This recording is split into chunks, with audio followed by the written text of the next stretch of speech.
कहा था कि निजी जो प्राइवेट बिजनेस है वो क्या कर सकते हैं। मेरा ख्याल है कि देखिए ये विन विन सिचुएशन है कि पहाड़ में ऑर्गेनिक माल्टा है। सब जानते हैं कितनी हेल्थ प्रॉब्लम्स दुनिया में हैं, समाज में हैं। ऑर्गेनिक उसके लिए रिकमेंड किया जाता है उन चीज़ों से बचने के लिए। ये समाज के लिए अच्छा है, यूजर के लिए अच्छा है। उसका अच्छा दाम ऑर्गेनिक होने की वजह से अगर मिले वो किसान के लिए अच्छा है। ये गैप सरकार नहीं भर पा रही है। मेरा आप लोगों से ही कहना है कि प्रेस इस मामले में मददगार हो सकती है। इस पॉइंट को हाईलाइट करके समाज के अंदर, सरकार में इसको आप कितनी अच्छी पब्लिसिटी दे सकते हैं। यदि आप इस पॉइंट, इन बिंदुओं से कन्विंस हैं, आपका विस्तार, आप प्रेस का विस्तार पहाड़ के अंदरूनी इलाकों में भी होगा, जहां उन फलों से लदे हुए पेड़ों को आप दिखा सकते हैं, वहां की परिस्थितियों को कि ये बहुत शुद्ध परिस्थितियों में उग रहा है। और अगर प्रेस इसको हाईलाइट कर सकती है, मीडिया की बहुत बड़ी ताकत है, तो शायद उस गैप को भरने में मदद मिलेगी और कुछ प्राइवेट बायर भी अट्रैक्ट हो सकते हैं इस अच्छी पब्लिसिटी से। धन्यवाद। मैं दो तीन बातें रखूंगा आपके पास कि जो माल्टा उत्तराखंड का सबसे इग्नोर्ड फल है, और ये आज़ादी के बाद जब इसका उत्पादन यहाँ शुरू हुआ तो ये नेचुरल रूप में सारे उत्तराखंड में होने लग गया, लेकिन इसको वो मार्केट नहीं मिली जो मिलनी चाहिए। दुर्भाग्य से पिछले कुछ वर्षों में तो 6, 7, 8 रुपए तक गांव से ले रहे थे वो किलो, तो जिससे किसान को खास लाभ नहीं होता और लोग बर्बाद होना उसका देख रहे थे। तो इग्नोर्ड फल को राज्य के एजेंडे में आना चाहिए, क्योंकि ये स्वाभाविक रूप से होता है, ऑर्गेनिक तो है ही। और यहाँ पर एक विशेष बात है, धात कई वर्षों से 2010 से एक उत्पादकता का मूवमेंट चला रही है। आप जानते हैं पलायन इत्यादि इत्यादि बड़ी समस्याएं, गांव खाली हो रहे हैं, वहाँ खेत बंजर पड़ रहे हैं।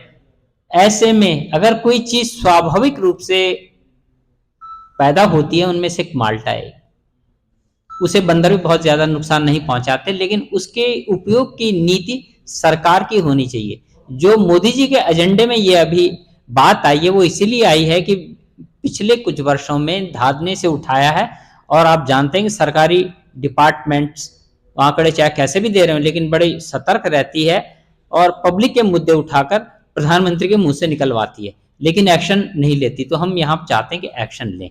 पहली बात तो ये है। दूसरी बात जो बड़ी महत्वपूर्ण बात है माल्टे को लेकर, हम ये महसूस करते हैं कि ये सुदूर गांव में हो रहा है। अब सुदूर गांव में हो रहा है, लेकिन ये प्लान्ड नहीं है अभी तक। मैंने एक पेड़ लगाया, 2 आपने, 4 इसने। जैसे हिमाचल और कश्मीर में सेब इत्यादि का जो औद्यानिक दृष्टि से विकास हो रहा है, माल्टा को भी प्लान्ड वे में लगवाया जाना चाहिए। सरकार का ये दायित्व रहेगा, तभी हमें सफलता मिलेगी। सरकार का विशेष ध्यान, ऐसे नहीं पेड़ बांट बूट के आ गए, जैसे चल रही है आजादी के बाद से। और उसका कुपरिणाम ये रहा कि वो कोई, क्योंकि जिम्मेदार तो होता नहीं है, मॉनिटरिंग कोई करता नहीं है, तो जिसे गांव की भाषा में कहते हैं कि पेड़ ऐसे ही बांटने की जो हमें वो है कि आंकड़े में जोड़ने के, हमने इतने लाख पेड़ बांटे।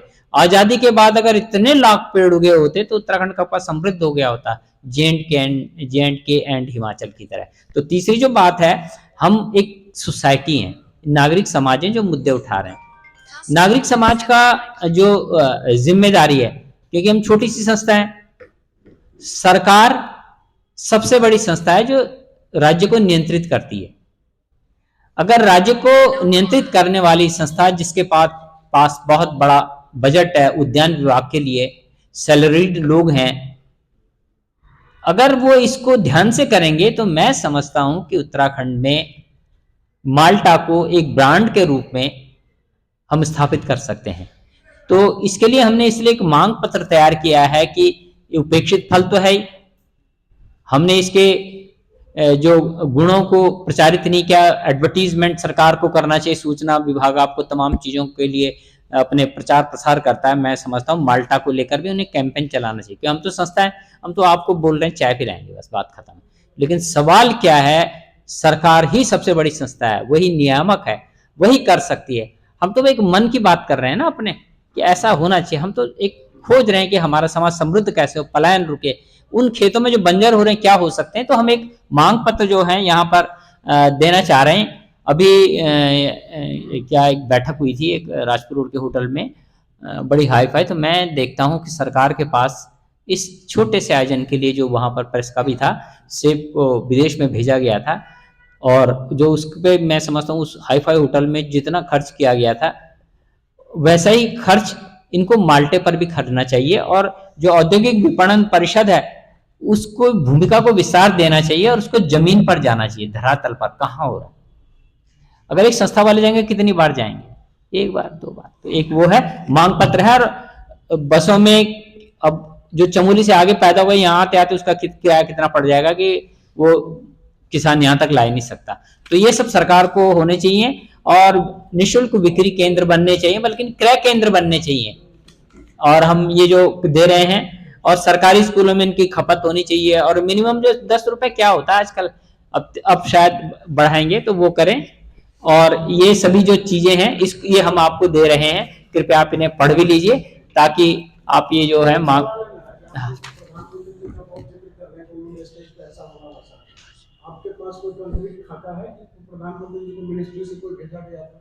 वो तो ऐसे ही कुछ भी बोल के नहीं करते। हाँ ये नहीं, एक्चुअली देखिए, हमारे पास कोई कॉन्क्रीट डेटा नहीं, सच बात।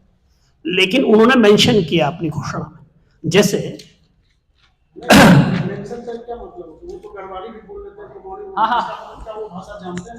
नहीं, सुनिए मेंशन करना अलग चीज है। नहीं, मैं ये कहना चाह रहा आपसे, मेरा ये कहना है कि आपकी संस्था ने कोई रिपोर्ट मिनिस्ट्री को दिया या डिपार्टमेंट को दिया, या कोई मिनिस्ट्री या डिपार्टमेंट ने प्राइम मिनिस्टर कार्यालय को भेजा? नहीं भेजा तो उस बात की कोई ऑथेंटिसिटी नहीं है ना। नहीं, ठीक है, आप उसको इस तरह से लेते हैं। हम तो केवल एक बात कह रहे हैं कि वो बात उस एजेंडे में आई है, प्रधानमंत्री के भाषण में बात आई। हम क्लेम नहीं कर रहे, हमको कोई क्लेम चाहिए भी नहीं। हम तो अल्टीमेटली सोशली अवेयर होते हुए इस बात को उठा रहे हैं। मैं चाहूंगा थोड़ा सा व्यास इस बारे में बताएंगे, इसकी प्रेस वार्ता खत्म करेंगे।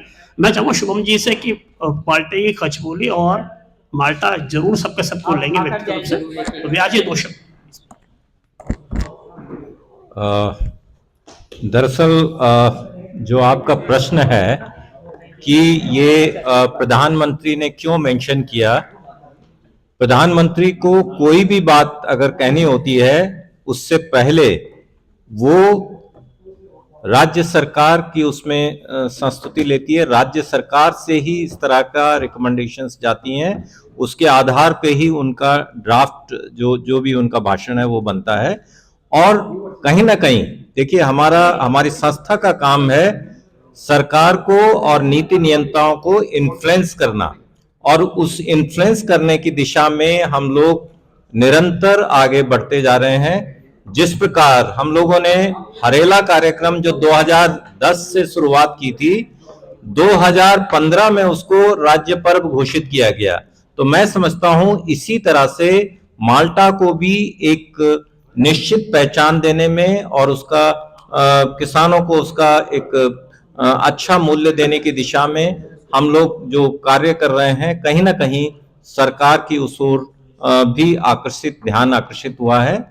और हमारा मतलब एज ए संस्था का जो मुख्य कार्य है उसमें सरकार को इन्फ्लुएंस करना, पॉलिसी मेकर को इन्फ्लुएंस करना, और इस प्रक्रिया में मुख्यतः एक तो मिनिमम सपोर्ट प्राइस, और उस पर जो भी प्रोड्यूसर्स हैं उनको सब्सिडी, साथ ही साथ कोल्ड स्टोरेज, जिससे कि यात्रा के समय पर माल्टा का उपयोग हमारे तीर्थ यात्री कर सकें। आने वाले 2027 के अर्ध कुंभ में मैं समझता हूं ये उस समय उपयुक्त समय भी है। अर्ध कुंभ में इतना माल्टा हमारा अगले वर्ष 2027 में उपयोग हो सकता है। तो अगले जो 2 वर्ष की है, इस वर्ष और अगले वर्ष आने वाले वर्ष में अगर हम ये प्रयास जारी रहेंगे तो मैं समझता हूं कि कम से कम हमारा किसानों को 40 से 50 रुपए उसका मूल्य मिल सकता है। और जो एक समस्या जो इसकी खेती में आ रही है अभी हमारे यहाँ चकबंदी नहीं है। अगर सरकार इस विषय में पहल करे तो कोऑपरेटिव फार्मिंग के तहत इसमें टेक्निकली सब किसानों को उस कोऑपरेटिव का पार्ट बनाकर वहां पर माल्टा की खेती को प्रोत्साहित किया जा सकता है, उसके नीचे हर्ब्स लगाए जा सकते हैं और इस तरह से जो प्रोड्यूस होगी उसी को उस कोऑपरेटिव के तहत डिस्ट्रीब्यूट किया जा सकता है। तो उसके विपणन का, उसका जो बेसिकली आज किसान क्यों नहीं आगे बढ़ रहा है, क्योंकि उसको उसका मूल्य नहीं मिल रहा है, उसका मार्केट नहीं मिल रहा है, मंडी में भी उसका किस तरह से बेचा जाए, किस तरह से वो फैसिलिटेट, पैकेजिंग कैसे हो, इस संबंध में मुझे लगता है एक ठोस नीति की आवश्यकता है और हम उस दिशा में सरकार को इन्फ्लुएंस करने की कोशिश कर रहे हैं और निरंतर उस ओर आगे बढ़ रहे हैं। नमस्कार। धन्यवाद। आप बोलो, हो गया। पूछना चाह रहे हैं ना।